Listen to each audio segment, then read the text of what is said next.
मानव समाचार, मानवता के हक में। आप देख रहे हैं मानव समाचार। मैं हूं मानव समाचार प्रतिनिधि अहमद हबीब दुलार। हम शुरुआत कर रहे हैं नशा मुक्त तहरीक की। नशा एक ऐसी चीज़ है जो सिर्फ इंसान को नहीं बल्कि उसके पूरे घर को तबाह व बर्बाद करके रख देती है। हमारी नौजवान नस्ल को, हमारे माशरे को, हमारे देश को अगर कोई तबाह व बर्बाद कर रहा है तो वो है नशा।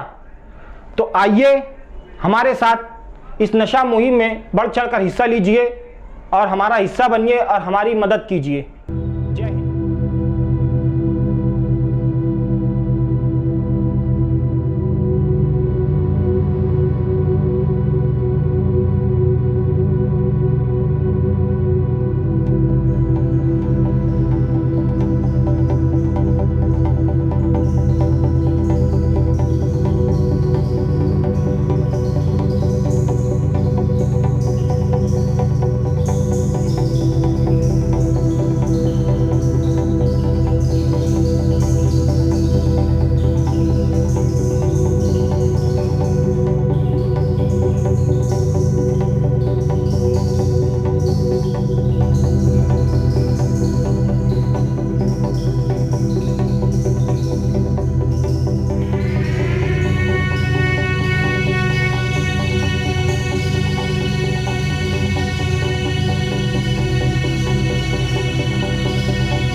नशे की इस गंदी लत की वजह से कई नौजवान ज़िंदगियां जिन्होंने अपनी अच्छी भली ज़िंदगी को मौत की शक्ल में बदल दिया और मौत को गले लगा दिया, जिसके साथ सिर्फ उनकी नहीं उनके पूरे परिवार की मौत हुई।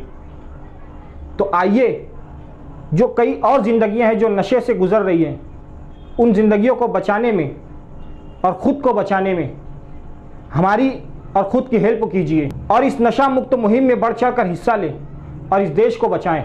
जय हिंद।